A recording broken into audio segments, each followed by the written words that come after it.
நேரம் நடுநீசியாகி இருந்தது.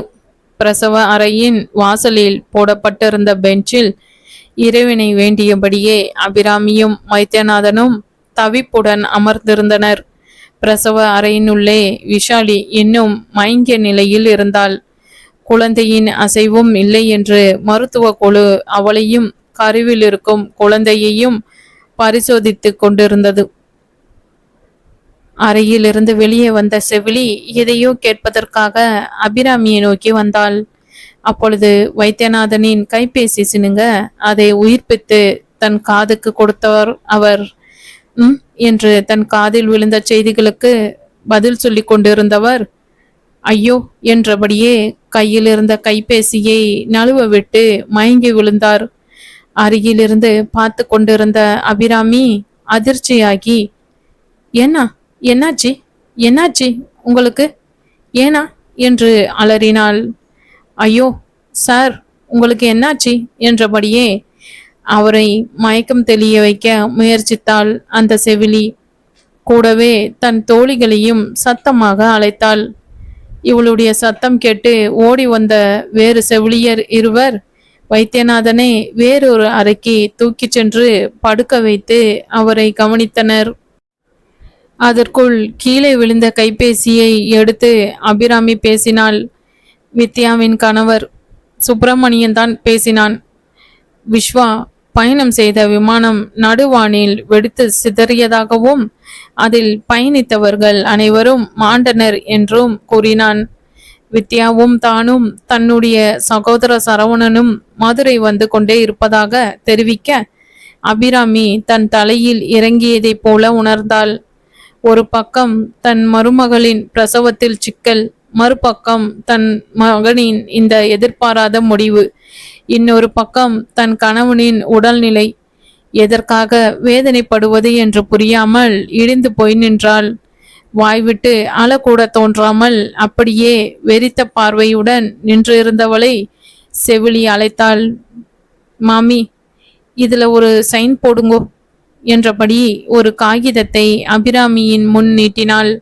அவள் சொல்வதும் செய்வதும் புரியாமல் மலக்க மலக்க விழித்தவளை உலுக்கினாள் அந்த செவிலி. மாமி மாமி. அபிராமிக்கு ஒன்றும் புரியவில்லை.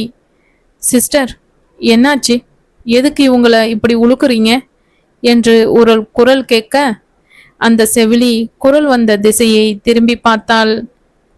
யார் சார் நீங்க? நான் இவங்க புள்ள.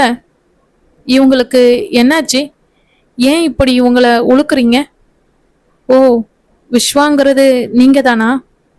உங்களுக்கு ஏதோ ஆயிடுச்சுன்னு தான் உங்க வைஃப் மயங்கியிருக்காங்க. இந்த மாமி கூட உட்கார்ந்துருந்த மாமாவுக்கு ஒரு ஃபோன் வந்துச்சு.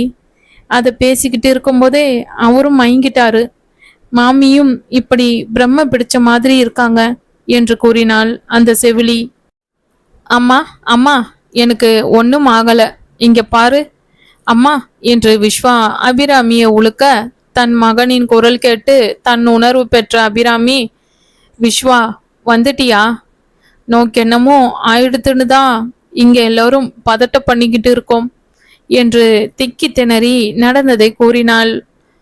ஐயோ சிஸ்டர், என் ஒய்ஃபுக்கு என்னாச்சு, என் குழந்தை என்று அவன் பதற, அவங்க மயக்கமா இருக்காங்க, வயிற்றுல குழந்தை அசையல. ஆனா முதல்ல நீங்க உங்க அப்பாவை பாருங்க, உங்களுக்கு என்னமோ ஏதோன்னு பயத்துல மயங்கிட்டாரு.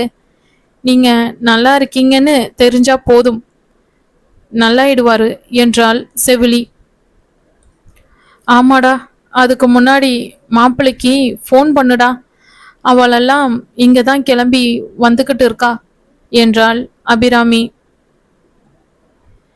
விஸ்வா உடனே தன் கைபேசியை எடுத்து பார்த்தான். அது சார்ஜ் இல்லாமல் அணைந்திருந்தது. தன்னுடைய அம்மாவின் கைபேசியை வாங்கி சுப்பிரமணியனுக்கு பேசி தனக்கு ஒன்றும் ஆகவில்லை என்றும் நான் நன்றாக இருப்பதாகவும் தெரிவித்துவிட்டு கூடவே வித்யாவிடமும் சரவணனிடமும் பேசிவிட்டே கைபேசி அழைப்பை வைத்தான். செவிலியின் துணையுடன் தன் தந்தையிடம் சென்று அவரை மயக்கம் தெளிய செய்து அவரை ஆசுவாசப்படுத்திவிட்டு அதன் பிறகு செவிலி கூறியபடி தன் மனைவியை பார்க்க விரைந்தான். செவிலி சென்று இவனுடைய வரவை விசாலிக்கு மருத்துவம் பார்க்கும் குழுவுக்கும் தெரிவிக்க அவர்கள் இவனை விஷாலியை பார்க்க அனுமதித்தனர்.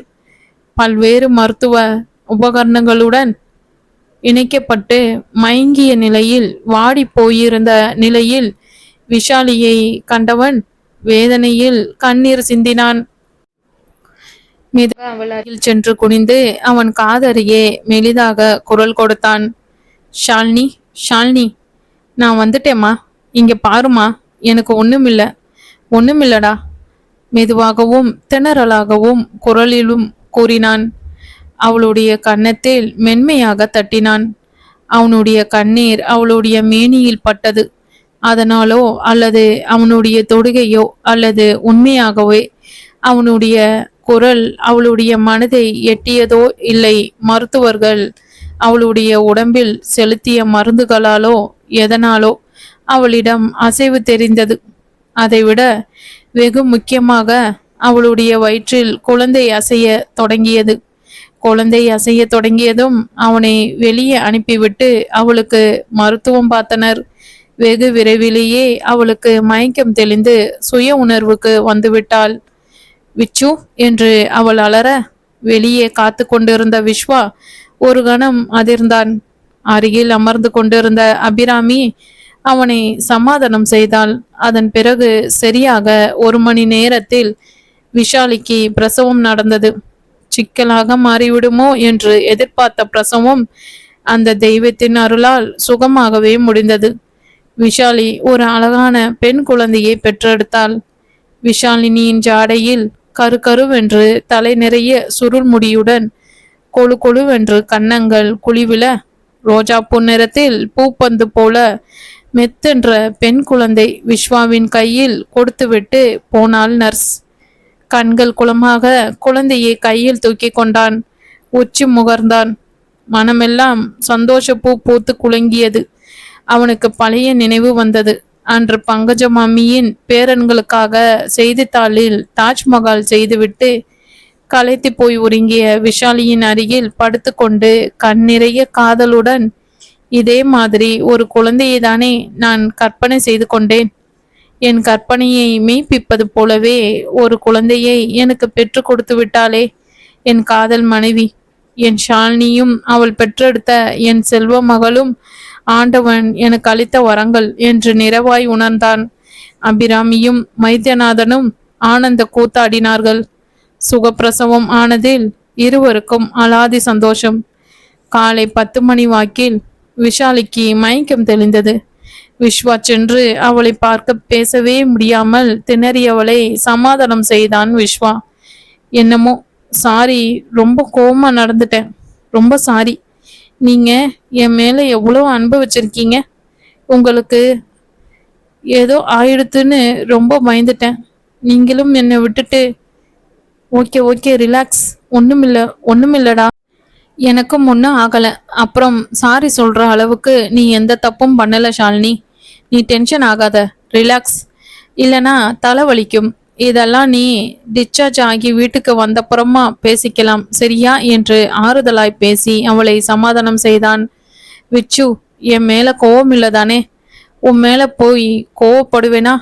இல்லம்மா என்று கூறி அவளை மென்மையாய் அணைத்து முத்தமிட்டான். குழந்தை எங்க? சிஸ்டர், அது இன்ஜெக்ஷன் பண்ண தூக்கிட்டு போயிருக்கா. அம்மா கூட போயிருக்கா.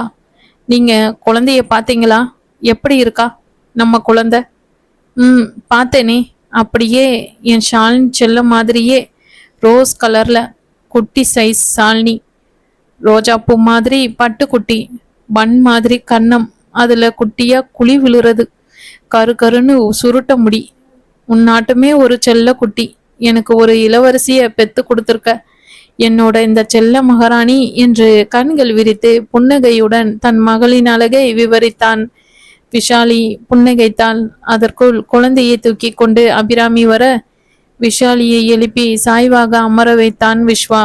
குழந்தையை தன் கையில் ஏந்தி உச்சி முகர்ந்தாள் விஷாலி. செவிலி உள்ளே வந்து குழந்தைக்கு எப்படி பால் ஊட்ட வேண்டும் என்று கற்றுத்தரப் போவதாக கூற, சரி நான் வெளியே இருக்கேன் என்று கூறிவிட்டு விஸ்வா வெளியேறினான். வெளியே வந்து அங்கிருந்த பெஞ்சில் அமர வித்யாவும் அவள் கணவனும் நந்துவும் சரவணனும் வந்தனர். நந்து தூங்கி கொண்டிருந்ததால் சுப்பிரமணி அவனை தூக்கி கொண்டிருந்தான். என்னடா, எங்கேயெல்லாம் இப்படி பயமுறுத்திட்ட என்று சுப்பிரமணி உரிமையோடு கோவப்பட, சரவணன் ஒரு படி மேலே போய், ராஸ்கல், உன்னால நான் எப்படி பயந்துட்டேன் தெரியுமா? எங்கடா போய் தொலைஞ்ச? சொல்லிட்டு போமாட்ட? பெரிய இவன் சர்ப்ரைஸ் கொடுக்கறானாம் மன்னாங்க. வித்யா அழுது வீங்கிய முகத்துடன் இருந்தாலும் முகத்தில் தெளிவு இருந்தது. விஸ்வா தன் நண்பன் தந்த அடிகளை மனப்பூர்வமாக வாங்கி கொண்டு தன் நண்பனை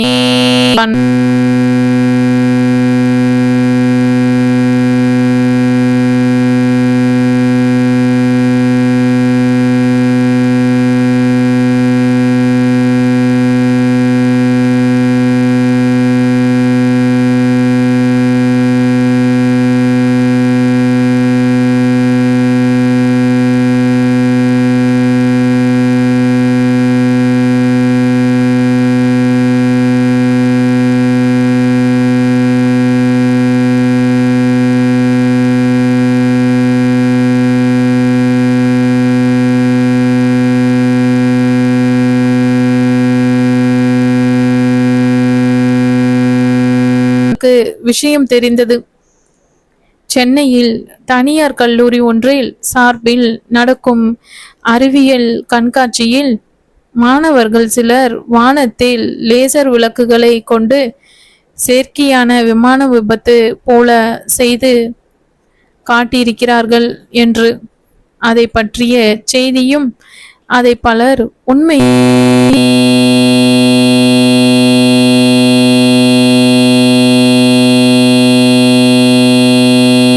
அனைவருக்கும் போன உயிர் திரும்பியது போல் இருந்தது. அபிராமி மருத்துவமனையில் கீழ்த்தளத்தில் இருந்த மருந்தகத்தில் மருந்து வாங்கி கொண்டிருந்தாள். அபிராமி, மாமி, என்ன ஆஸ்பத்திரி வந்திருக்கேன், யாருக்கு என்ன உடம்பு என்று கேட்டுக்கொண்டே ஒரு பெண்